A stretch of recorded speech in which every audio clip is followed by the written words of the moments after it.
First of all, you'll see my disclaimer, and it shows that I'm innocent and ignorant. That's good. But the real disclaimer is that I hate algorithms. I hate models. I learned the word emotional energy, and when Kevin showed his algorithms, I got so emotionally energized that my jet lag was cured. I actually tried to convince the organizers not to get me on stage here, and here I am. So there we go. Good morning, everybody. Let me talk about my hobby, personalized nutrition. And the real hobby is, how do we get people healthy? And before we get into this, I need to discuss a little bit, what is health? What is health? We know what a doctor would state about health, and he says everything needs to be okay, all values need to be good, homeostasis. But actually, I think health is something different. I think that if you look at what really happens, it's not about homeostasis, it's about the possibility and the capacity to maintain and regain homeostasis. If you look at inflammation, inflammation is bad. No, inflammation is good. Bad, good. What is it? Hello, guys, what is it? Inflammation is a good thing if it pops up at the right moment and diminishes in the right speed. Yeah, the peak is important, the duration is important. If it gets too high, you're in trouble. You get damage. If it gets too low, you're not protected enough. Yeah? If it takes too long, you get disease, chronic stuff. And this is valid not just for inflammation, but also for metabolism, for oxidation, for mental stress. Even banks do stress tests these days. Yeah? So it's a universal principle. And this is what I think we need to focus a little bit on when we start to talk, maybe rethink a bit about nutrition. And I'm simple, as I said. I'm a biologist. I did the only study at my university where there's no mathematics involved, not even statistics. So here I am. This is me talking biology. I see three major overarching processes in health: metabolism, oxidation, inflammation. We might discuss mental, but that's it. If you look at where our nutrients, our essential nutrients, act, it's there. It's exactly there. This is where our micronutrients, our essential nutrients act. Give me one that doesn't. Yeah? The point, of course, is that we don't look at these inner processes. We look at other areas, and let's call them health targets. And you recognize them. They are subject of a lot of nutrition research. You can find biomarkers to quantify those, but realize that the real driver for optimal processes are these inner circle processes, the overarching processes. And then, of course, the doctors look to the outer circle, the diseases. Realize that there's a continuum between these inner processes, mitochondrial optimization, to these health areas, to these diseases. Yeah? Now, if you combine this with what I've shown you in terms of stress, flexibility, robustness, resilience, we come to this point. Now I go to the doctor. The doctor asks me, are you healthy? And he does the test. Yeah? Glucose, cholesterol, body weight, and hypertension. The Framingham Heart Risk Score. And he calculates me, and this is my chance of dying from one of these blue things. And it's good with me, and that's okay. But this is statistics, and I don't like this. I'm a physiologist. I have rearranged these areas into a scheme, a systems scheme. Yeah? I'm now calling myself a systems biology because it gets me more money. But this is what it's all about. It's a system that interacts. Yeah? Now, what happens if I eat glucose? We'll do an oral glucose tolerance on the system. Glucose goes up and it goes down. Like I've shown you, and if you're obese, that is insulin resistant, it goes up higher, it takes longer. Is that what happens? No, there's a lot more that happens. Insulin goes up and down. Oxidative stress goes up and down. Blood pressure changes. LDL cholesterol, total cholesterol, triglycerides, even adiponectin. Many, many parameters on hitting the system with just a single molecule, glucose, start vibrating. Yeah? This is funny. It's like, I am like a shock absorber. This is health. Health is not static glucose. Health is every process in my body interacting to regain and maintain homeostasis, whatever it is. So we've brought this into perfection. We've done a whole lot of omics-based challenge tests with glucose, with lipids, proteins, with any kinds of mixtures. We've measured hundreds, that is thousands, of proteins and metabolites, and we've come up with this scheme. We can now quantify, using a single, simple challenge test, something like an oral glucose tolerance test, all the relevant processes and organ-based processes involved in metabolic health, whether it's the liver, or the muscle, or the pancreas. And this is not rocket science, it's published, and we've brought this together. So what we can now do, what I'm saying is, I have a new biomarker. I have a biomarker of flexibility, systems flexibility. And if you do this, you can quantify your health in terms of this new definition in such a manner. Yeah? Now, this is a simple scheme. This is a simple way of representing how I can quantify all of this. And now I can see where dietary components act. And funny enough, they act there. It's like, and unlike pharma blocks these processes, nutrition optimizes these processes. Quercetin, selenium, and zinc work in ectopic lipid overload, fatty liver. You can go with carnitine and choline, and so on and so on. And you can enter your own hobby nutrient somewhere in the scheme, and you'll note that they function in optimizing flexibility processes. Now, having done this, we have a model. We have a model. I have a model. We have modeled this into 3 axes. Inflammatory, lipids, and carbs. Flexibility, so not lipid parameters, lipid flexibility parameters. So let me go back. All of these biomarkers here were grouped into categories, and some are related to lipids, some to carbs, some to inflammation, and we've made a mathematical approach on how to use these biomarkers, here they are, the processes, into a single scale based on their flexibility. Now, these are people that are healthy, but if you're not healthy, you're here. What do you need? What type of compounds would you need to is there a mouse moving there? I think so, eh? To optimize these processes. Now we can go personalized based on my flexibility, my system's flexibility scheme. And actually, we've done this. We've done this for, in this case, 100 people, subjects, 50 males, 50 females, and here you see the scheme. They're all healthy. They were all healthy according to the doctor. Glucose was okay, blood pressure was okay, body mass was okay, but they had a range. The range was lean and young, middle-aged, relatively low adiposity, middle-aged, normal adiposity, middle-aged, high adiposity, and elderly, almost me, normal to high. 100 persons grouped in there. And what you see is those groups are represented by their 4 biomarkers in this flexibility health space. They're all healthy, but they are there. Hey, this is another model, 2 slides on models. I'm surprising myself. Now, if this is a health space, and we know where optimal health is, can we then think about how to move people in these spaces? What diet best optimizes the system's flexibility of this lady?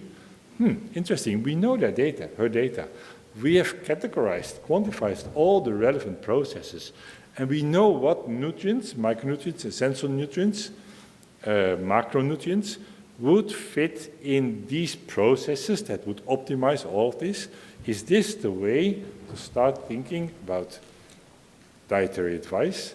If so, this is utterly personalized. You need some bucks in order to quantify somebody, but it can be done, and we've done it. Yeah. Simple example: the CardioPref study in Cordoba, Spain. 1,000 subjects, 600 of them. No, all of them were categorized over a period of 5 years on an oral glucose tolerance test and a mixed meal challenge test, and they could be categorized in various degrees of flexibility, and this is again normal, impaired glucose tolerance, impaired fasting glucose, and so on. And in this way, we could categorize whether their insulin sensitivity, their glucose intolerance, was based in their muscles, liver, pancreas, or systemic. Then 2 diets were given to these subjects, 2 times 500, low fat and Mediterranean. And this is interesting. What you see is that subjects that were specifically muscle insulin resistant specifically profited from a Mediterranean diet. And people that were specifically liver insulin resistant specifically profited from a low-fat diet. And once they were full-scale insulin resistance, the Mediterranean diet was better than the low-fat diet. This is a simple proof of the pudding, 2 times 500 subjects, 5-year times. This was measured after 3 years, where an approach like that would fit. Yeah? So here we are. The overarching processes linked to consumer goals. Here they are, personalized nutrition-based consumer goals. Connected to organs. I've shown you how we can quantify these processes. Yeah? These are then underpinned by what I'd call flexibility processes and sub-processes. Yeah? These are the engines that make things happen. And we can quantify those according to these systems flexibility biomarkers. And all the way down there, there's the nutrition part. The schemes of nutrition, how they interact on a molecular basis on this scheme. And I've shown you how we have figured this out in our metabolic flexibility part. But this is a way to think about how nutrients might connect to specific goals. Yeah? Mechanism-based. In that way, so this is the introduction. How far am I in time? I think it's, that's good. I can make that. So far for the introduction. Now, if we have a lot of literature and a lot of studies published already, there's a lot out there. Can we use them to bring this into practice? A study, in the end, produces a decision. If you have hypertension, use low salt. Yeah? If you have a body mass that's too high, eat less calories. And we start building advice based on decision trees. Yeah? Here you see an example where you simply have a number of decisions, one after the other, brought into practice as schematic in the area of exercise. Now, if you bring this a bit more personalized or a bit more into practice, a decision tree here on fatty acid desaturases, a genetic polymorphism related to food intake genetics and measurements in plasma, and here, taking 3 sequential decisions, you come up with 12 different types of recommendations for related to the intake of polyunsaturated fatty acids. This approach is relatively simple and can be made based on what we know and what's in the literature. Yeah? Using the scheme that I presented to you, we can build on this and start introducing the flexibility schemes. Yeah? So we have the measurements that we do, whether it's from metabolomics or the simple bathroom scale, and bring this into personalized measurements and then come up with decisions. Yeah? Now, and I'll skip a few slides until here, because this is important. If we here discuss science and mathematics of models, of personalization, you need to have some knowledge about yourself. And as long as this is in the area of research, then it's easy, because some researcher pays for your data and he takes care of it.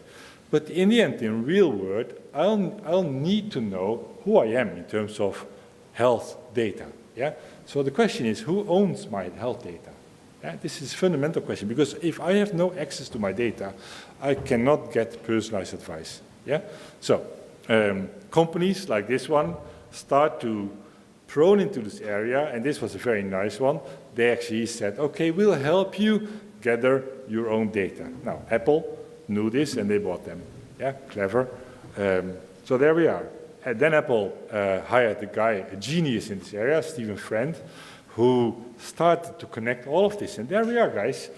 Is Apple going to run away with my health data? I don't think so. In Europe, we are building something that we call a health data cooperation. It's a legal structure where all of us together own our own health data. In Europe, this is legally the case. I'm not sure how in this presidential period is the case in the US, but think about owning your own data. Think about being able to valorize your own data. If I have access to my own data, I could come to Kevin and say, Kevin, how can I plug in my data in your model so that I can get advice? I have no clue how to do this. So he'll be tempted to make a user interface that would work for me. And then to all of us who build models, yeah, so we start to build a new ecosystem, building based on my personal data. And I think that is where the future needs to go to. Research is nice, it builds the foundations. Bringing this into practice will need to be built on my data. Now, 2 last slides. We are talking about weight loss, obesity, fine. I'm working, I have 10 more years to go in my career, and I've chosen to cure type 2 diabetes.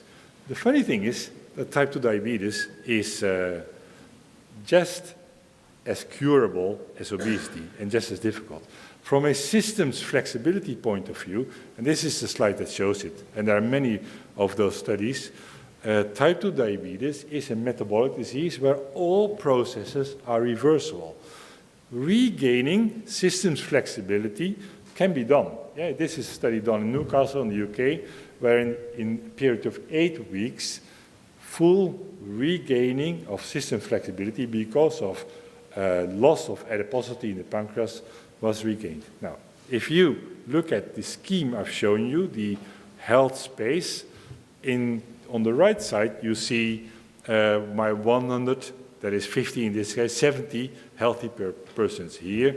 The yellow dots are 20 more type 2 diabetics. They're the same, they're just a bit more out of scale. Can we use the same technologies, tricks on dietary advice that I've shown you to cure type 2 diabetes? Well, that's my cliffhanger. See you next year.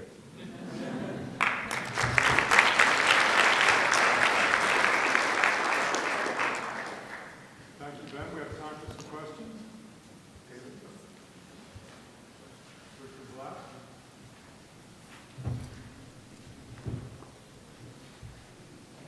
Thank you very much. Richard Black, Quadrant T Consulting. That was really interesting. I have a question about biological systems and buffering. It seems to me that most systems are buffered to some extent, so that small inputs, they shift a little bit, but they come back, right? It's only strong inputs consistently over time or massive inputs over a short period of time that really shift the system. Is that a fair...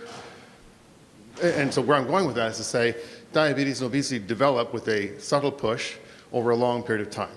Yeah. And you're arguing that we should be able to rearrange that and shift it back. Isn't it not going to take either a massive push over some short period of time or, again, a very subtle push over a long period of time? And then I worry about the behavioral consequences of that. Hold on, one thing at a time. How can we maintain that? One thing at a time. The flexibility concept, you say subtle variation is within a bandwidth. True. Yeah. The point is, the healthier you are, the broader the bandwidth, and that's the point. Yeah, so I need to oil my flexibility machinery to the extent that I'm as flexible as I need to be, even for big meals or strong bouts of exercise. That's the point. Yeah. So then, but in shifting then the diabetes, your last comment, how do you create that pressure over the longer term, which I would argue you could do if you had the knowledge, from a behavioral perspective? Yeah. How do you get people to actually maintain that pressure on their own systems in order to shift it back so to first, an intermediate answer. Diabetes is nothing else than a prolonged adaptation to the effort of regaining flexibility, which means that if the system is still intrinsically flexible, it can be cured. Now, the behavioral aspect is the big thing, of course, yeah, and there we come to David Corby and to all the other issues. This is a societal issue. I could give another talk or 2 or 3 or 4 on, so this is about the health system, but there's a social system and a healthcare system. And if the healthcare system doesn't change and the social system doesn't change, we are fighting like the Don Quixote in Spain. Yeah, okay, thank you very much. Yeah. Hi, Mike Kelly. So a couple of years ago at this meeting, there was a special workshop after the meeting on the FenFlex project. And yeah, I'm not sure if people here are aware of it. So first, I'd like to encourage you maybe to go back to the collaborators and propose a session on FenFlex for this meeting to update us. So to that point, I was wondering, now that results are coming out, I think part of it was to inform public health recommendations. And I wondered if you could comment on any progress toward that goal of the FenFlex project. The FenFlex, that's a good point. So the FenFlex project actually was a European Union funded project, Nutitech, and an industry funded project, FenFlex. Nutitech is finished, and I'm actually here to write the main paper, so I'll go and hide in my hotel to write the paper again. FenFlex had as a follow-up, FenFlex 2, which is another government-funded industry collaboration to go all the way towards establishing biomarkers of phenotypic flexibility. Yeah, and it's embedded in a bigger wave of systems thinking of flexibility. Yeah, thank you. Martin Kohlmeier, UNC Nutrition Research Institute. Very stimulating ideas. My concern is, how do you test this? How do you make it science by really introducing rigorous testing? Because you're talking about concepts. We have to translate it into reproducible, actionable, prescriptive kind of algorithms. Yeah, so I've essentially talked about 2 issues. One is the concept of systems flexibility, and this has been tested big scale and is still being tested. The other is how to apply this into personalization.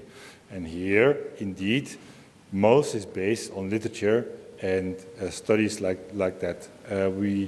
The studies that actually go personalized from this point of view, we've done 2 or 3 of those, but not a lot. And I agree, if we go all the way, we can only build on validated and substantiated decisions. Yeah.